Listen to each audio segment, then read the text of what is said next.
भक्तजनों, हर हर महादेव। श्री शिव महापुराण भाषा पंचम उमा संहिता के अंतर्गत 5वें अध्याय में महापातक वर्णन की कथा जो हम आगे सुनेंगे।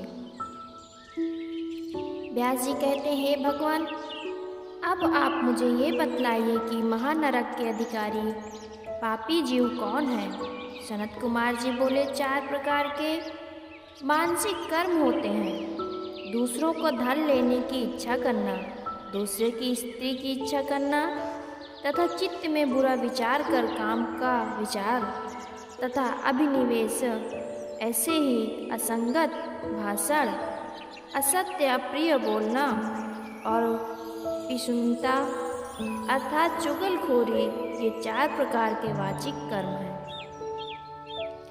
ऐसे ही अभक्ष भक्षण, हिंसा, असत कर्म और पराये धन का हरण करना 4 प्रकार के शारीरिक कर्म हैं। इस प्रकार कायिक, वाचिक और मानसिक 12 प्रकार के कर्म हुए, जिनके भेदों से उनके अनंत फल होते हैं।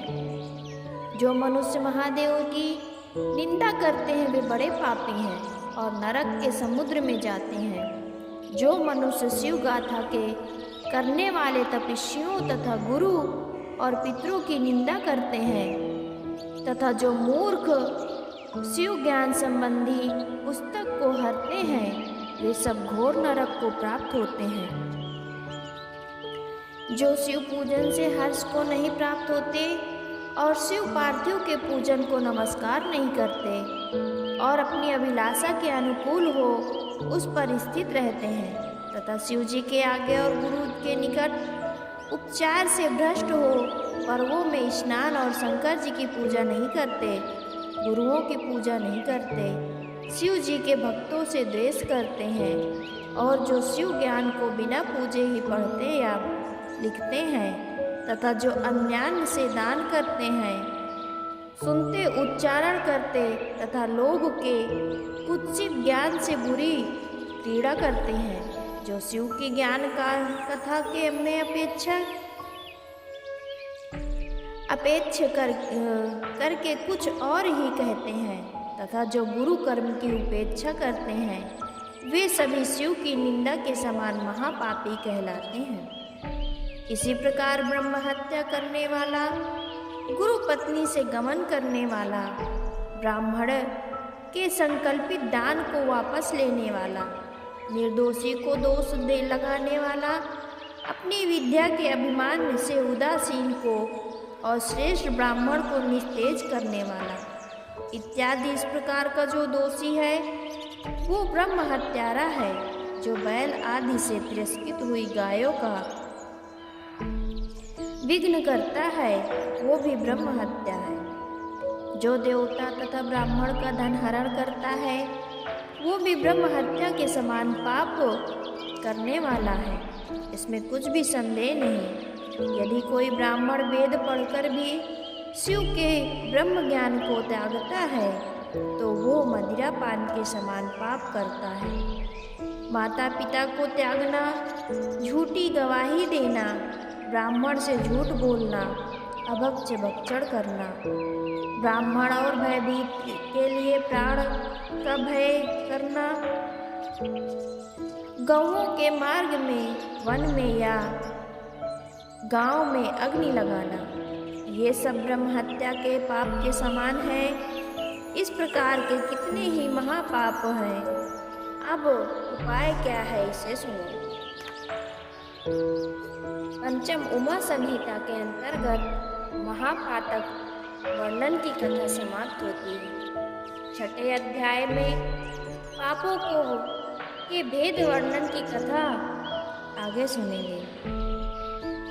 सनत कुमार जी बोले, ब्राह्मण का धन चुराना, पराये का धन न देना, अहंकार करना, बहुत क्रोध करना, पाखंड करना और कृतघ्नता, अत्यंत विषय प्रवृत्ति, कृपणता, सज्जनों से ईर्ष्या, पर स्त्री गमन करना तथा शिव जी के आश्रम में स्थित वृक्षों तथा पुष्प वर्गों का नाश करना, और आश्रम में रहने वाले मनुष्यों को थोड़ी भी पीड़ा देना, भ्रातृ के परिवार सहित पशु, धान्य तथा धन का हरण करना, पशुओं को चुराना और जल को अपवित्र करना, यज्ञ स्थान, बाग, सरोवरों का तथा स्त्री और संतानों को बेचना, स्त्री धनों से वृद्धि करना तथा स्त्रियों की रक्षा न करना, स्त्री के साथ छल करना, समय पर आए हुए को न देना, निंदनीय धन का ले लेना, कूट व्यापार से जीवन बिताना, जीवा के स्वाद के लिए सुकर्म में प्रवृत्ति न होना, वेद ज्ञान आदि को नित्य मूल मात्र में ही पढ़ना, अपने ब्रह्मादि व्रत का त्याग कर दूसरों के आचार्य का सेवन करना, देवता, गुरु, अग्नि तथा ब्राह्मण और चक्रवर्ती राजाओं की प्रयच्छ में या पीछे निंदा करना इत्यादि पापों से स्त्री तथा पुरुष उपपातकी कहलाते हैं। इस प्रकार जो गौ, ब्राह्मण, कन्याओं के स्वामी, मित्र और तपस्वियों के कार्य में विघ्न डालते हैं,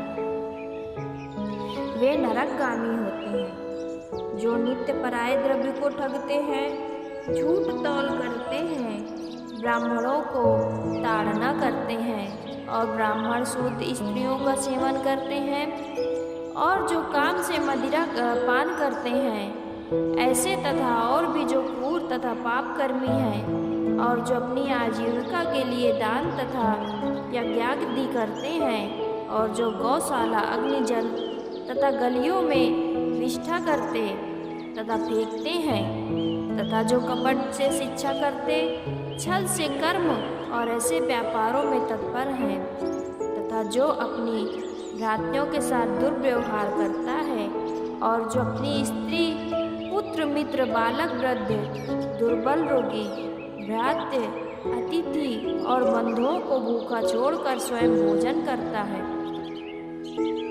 वे स्वयं तो मिष्ठान खाता है और ब्राह्मणों को नहीं देता, वो महानिंदनीय है। जो संन्यास धारण करके भी ग्रह में निवास करता है, और जो शिव प्रतिमा का भेदन करता है, क्रूरता से गौ को मारता है, दुर्बलों का पोषण नहीं करता और उन्हें हमेशा त्याग देता है,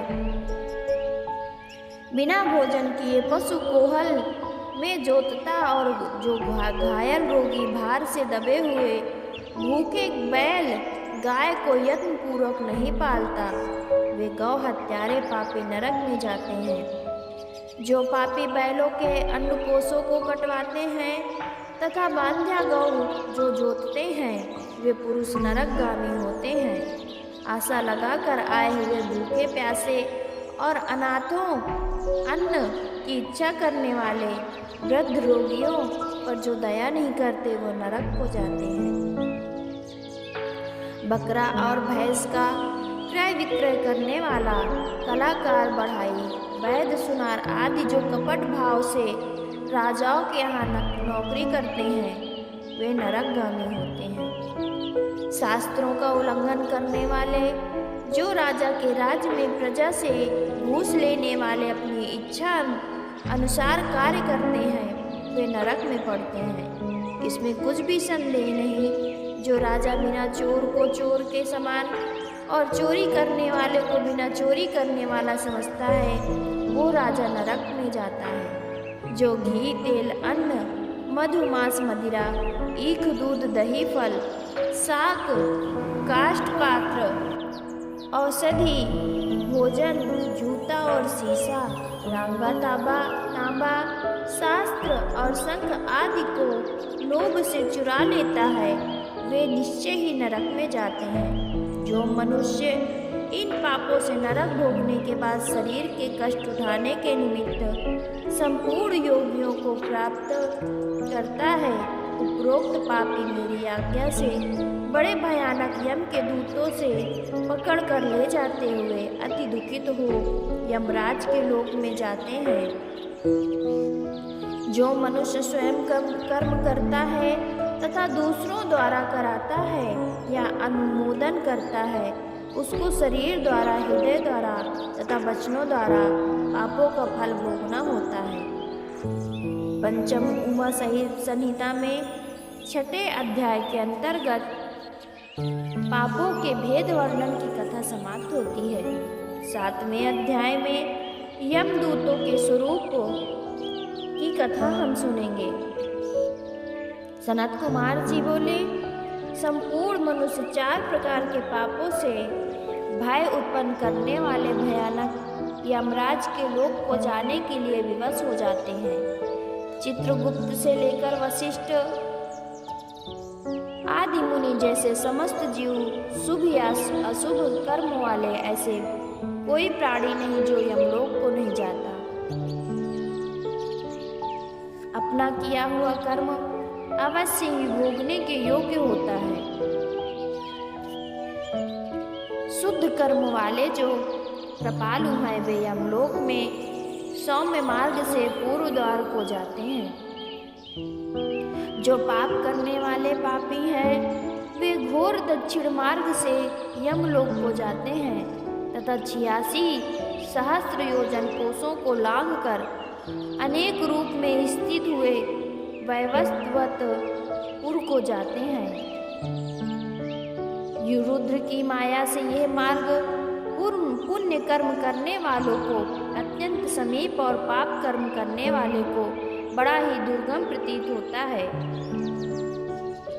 तीखे कांटों से तथा भथुरे पत्थर की धार के समान कठोर पत्थरों से विरचित मार्ग द्वारा यमलोक को जाते हैं।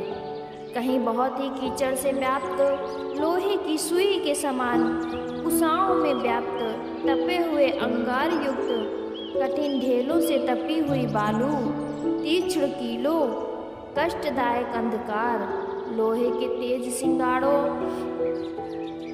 दवानल, तप्त शिलाओं, बर्फ से व्याप्त मार्ग और कहीं सिंह, भेड़िए, व्याघ्र तथा अति भयंकर मच्छरों से युक्त बड़ी बड़ी जोंकों और अजगरों से भरे हुए मार्गों द्वारा यमलोक को जाते हैं। कहीं विषैले सर्पों, मत वाले हाथियों, तीक्ष्ण दाढ़ों वाले सूकरों, पैनी सींगों वाले भैंसों, समस्त हिंसक जंतुओं, विकट डाकनियों, विकराल राक्षसों, प्रचंड पवन बृहत पाषाणों की वर्षा तथा प्रदीप्त अंगारों की वर्षा से पीड़ित उसी मार्ग से यमलोक को जाते हैं।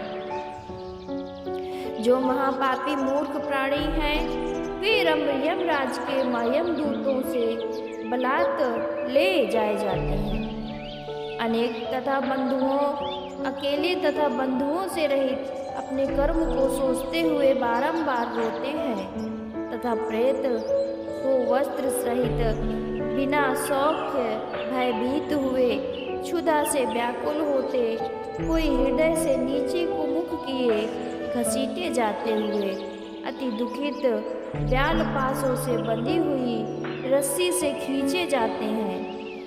कोई भुजाओं से बंधे हुए तथा उदर से पीड़ित हुए श्रृंखलाओं से पूरित दोनों कानों में कील ठुसी हुई कपोलों तथा ओठों में रस्सी से खींचे जाते हैं। अलकों से विद्यमान तथा बाणों से विदीर्ण हुए इधर उधर को दौड़ते हुए निराशय हो रोते हैं।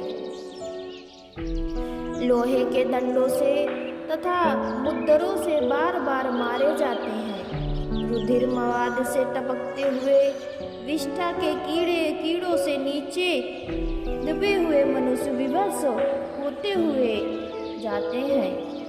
न्याय से कष्ट पूर्वक जब मनुष्य प्रेतपुर को जाते हैं तो यमराज के समक्ष खड़े किए जाते हैं। उनमें जो शुभ कर्म करने वाले प्राणी हैं उन्हें यमराज स्वागत से आसन दे सम्मान करते हैं तथा दिव्य विमान में चढ़ाकर दिव्य स्त्रियों से भूषित सब कामनाओं को देने वाले निर्मल स्वर्ग को जाने के लिए कहते हैं। जो धर्मात्मा भूत जैसी आत्मा वाले पुरुष हैं वे धर्मराज के यहाँ सुंदर सुख को देखते हैं। जो क्रूर कर्म करने वाले हैं वे भयानक दाढ़ तथा भयानक मुख वाले को देखते हैं। तथा भयानक भैंस पर चढ़े हुए जलती हुई अग्नि के समान नेत्र वाले यमराज को देखते हैं। प्रलय काल में मेघ के समान शब्द करने वाले तथा समुद्र को पीते हुए यमराज को देखते हैं। अगणित महावीर कलांजलि के समान कांति वाले संपूर्ण शास्त्रों से युक्त हाथों वाले भयानक दूत से व्याप्त यमराज को देखते हैं। इस परिवार से घिरे हुए भयानक दर्शन वाले उन यमराज को तथा भयानक चित्रगुप्त को पापी लोग देखते हैं। इन उपरोक्त पाप करने वाले जीवों को यमराज अत्यंत ललकारते हैं और भगवान चित्रगुप्त धर्म वाक्यों से बोधन करते हैं। 5वीं उमा संहिता के अंतर्गत यमदूतों के स्वरूप की कथा समाप्त होती है। भक्तजनों, हर हर महादेव, हर हर महादेव।